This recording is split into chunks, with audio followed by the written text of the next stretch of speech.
Hello everybody, I'm delighted to be presenting to you today with this live product session. We are coming to you live from Wound Care today at Milton Keynes. I'm here with Thompson from Regen Medical to talk about their AOne foam range and how we can help to shift resources towards wound healing. Hello Cathy and welcome. Thank you. How are you today? I'm good, thank you. Are you? I'm very well, and thank Good. you for joining us here at Wound Care today. So we've got a few pertinent questions to ask you if that's okay. Yeah. So the first one is, tell us about the AOne product range. You know, what is it? What's in there? So the AOne product range is a brand new range of products we brought to market. We have a very comprehensive range including foams, gelling fibres, and shortly to launch some super absorbents as well. Within the foam range, we've got silicone border, silicone non-bordered, adhesive, non-adhesive. So we've got a very good, robust range of dressings there. Yeah, everything that we use day to day in clinical practice, really, isn't it? Yeah, that's great. And foam dressings, they're quite universal, aren't they? So, you know, we use them every day, like I said. So why should we consider the AOne range? So we've looked at the spend that the NHS have, and the foam spend is absolutely phenomenal. And what we want to do is to be able to bring a product to market that is a quality product, that has a really good price point, so that the NHS can make savings that they can then reinvest to actually look into wound healing. So that's why we've brought this product to market. Yeah, and that makes absolute sense, and I think all the clinicians out there will sort of, you know, really agree with that. And the AOne range is part of the NHS Business Wound Care Framework, isn't it?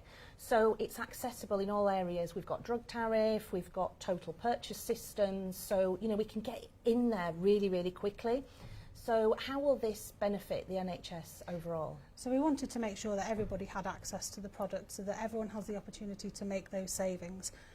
We know foam dressings are used very frequently. They don't actually heal wounds, they are just managing the exudate. And what we're wanting to do is allow across the board all clinicians to be able to have the ability to save money with a quality product, but also be able to take that excess money that they've saved and reinvest it into things that will actually make a difference to heal the wounds. And I mean, you know, you just said that really with the foams, and you know, a foam is a foam is a foam, isn't it? And it doesn't necessarily heal wounds, and so we need to really look at that step up, step down approach, don't we? Through our care planning of, you know, when we need these go-to everyday products we use, and then when we need to step it up and look at innovation, which, you know, that there is a lot of that out there. So as a company, is that what you're aiming to do? Absolutely, and we really follow that step up, step down process. And if you can get the fundamentals of wound bed prep right, that will then have a huge knock-on effect of making sure that wound is in the best possible position it can be to go on to progress to heal. We know that not all wounds will heal in that time frame, so when you get to 4 weeks and you're reassessing, if that wound is healing along the good trajectory, continue with your standard of care. But if it's not, that's where you want to be looking at using some real advanced wound care or wound healing products that we have also in our range that are more expensive. They are designed for very specific patients, not to be used with everybody. It's the right product at the right time. So that we're trying to re-establish those funds and training for nurses as well is key, to make sure that nurses have the right education to know how to follow the process effectively. Yeah, and I know from being in the NHS and in clinical practice how, you know, it's so difficult to access education now. So all we can do to help that is great. So from what you've just mentioned about investing money, you know, elsewhere, you know, we've got to reduce the burden of wounds that we've got. We know that we've got the, you know, all the details and data from the study that Julie and Guest did.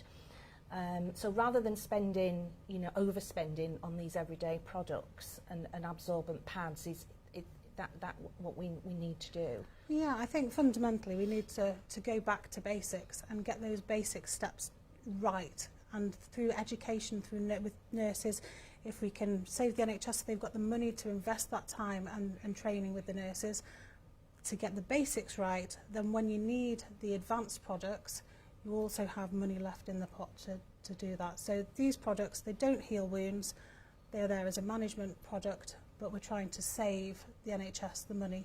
Yeah, And it's following like the National Wound Care Strategy Programme, isn't it? I was thinking like about the lower limb pathways and those things that they're trying to do, investing in specialist services, because we know tissue viability numbers have dropped and district nurses' numbers have dropped, but the increase in visits and things like that. So absolutely, that's what we need to be doing. So how can our clinicians access the product? How can they try it out for themselves? Okay, so you can come onto our stand at Wound Care today. We have these touch me, feel me, try me boxes, and they are a kit that's got 4 different foam dressings in there to try. You can order one from the stand or you can go onto our website. We also have a quick feedback form that you can either that you complete, just scan the code and complete that, and we put you in the Prize draw? That's the one. In the prize draw to win £1,000 to use for training and education. That's amazing. That's phenomenal. That will go such a long way for clinicians in, you know, accessing what they need to do. I know people will be so interested, and this looks amazing. Are you sure there's not pizza in there? No, definitely not. We wanted a way to encourage people to want to try the product so they can feel the quality for themselves. With an incentive there that's actually going to go back into education. What a great idea. It's amazing.